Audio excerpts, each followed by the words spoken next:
आदरणीय पवारसाहेब हे ज्यावेळेस येतील त्यावेळेस सर्वात प्रथम राहायचे, कोणाला सपोर्ट करायचा आहे आणि संपूर्ण कार्यक्रम हा आपण उचलून न्यायचा आहे. खंडेरायाच्या कृपेने, जाण्याच्या कृपेने, गणपती बाप्पाच्या कृपेने सगळं सक्सेस होणार आहे. तर आपण सगळे मिळून या कार्यक्रमाला सपोर्ट करणार आहोत, सरांना आपण सपोर्ट करणार आहोत. सुंदर असा कार्यक्रम आपण नियोजन केलेला आहे. हा नियोजन केलेला कार्यक्रम उत्तमरित्या व्हावं अशी मी खंडेरायाचरणी प्रार्थना करतो आणि आपण सर्वांनी वेळात वेळ काढून या ठिकाणी उपस्थित राहिल्यात आपल्या सर्वांचा एकत्रित आभार मानून हा कार्यक्रम संपला असं मी जाहीर करतो. रामकृष्ण हरी, जय महाराज. शरद पवार साहेब येणार असून या कार्यक्रमाची कशी काय तयारी झालेली आहे? तयारी चालू आहे.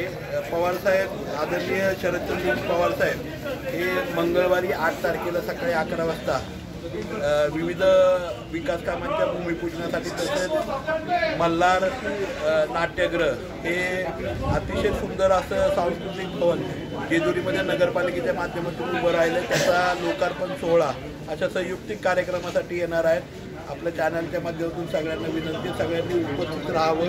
खऱ्या अर्थाने महाराष्ट्राची सांस्कृतिक नगरी असणाऱ्या जेजुरीमध्ये पहिल्यांदाच हे नाट्यगृह उभं राहते.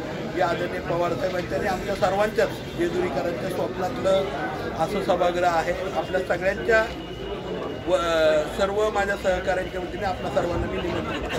धन्यवाद.